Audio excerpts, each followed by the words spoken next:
But the instance that really lit the fire in me was regarding an artist whose name that only people who follow Christian music would probably know, and he's huge in Christian music. His name was Rich Mullins. And he wrote a song that's very popular called Our God is an Awesome God. And he was just, near deified in Christian circles. And I remember distinctly the day that I got the word that Rich Mullins had been killed horribly in a car accident. He had been in a Jeep with his buddy and fellow songwriter, and the Jeep had flipped over. Rich Mullins was thrown from the Jeep, and he was hit, as I understand it, by a semi-truck. I mean, just a horrible, brutal death.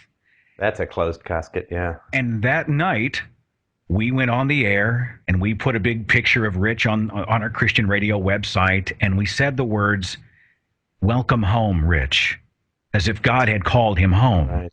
We were saying words of comfort. But I'll tell you, the whole time I was on the air that night, this is the mid-1900s, this mid-1990s, I was thinking to myself, this was God's master plan?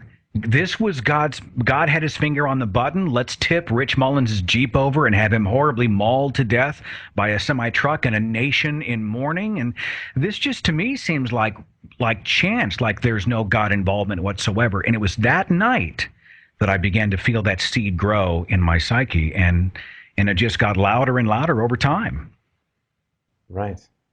And then probably after the events of 9/11, I remember I was on the air when it happened.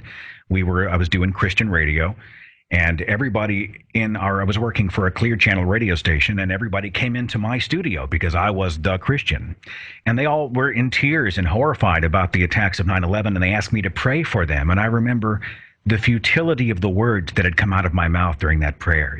The whole time I was thinking, well, how did God allow this to happen to begin with? How is this part of God's master plan? And I began to just start questioning everything after that day, and it came to critical mass a couple of years ago for me.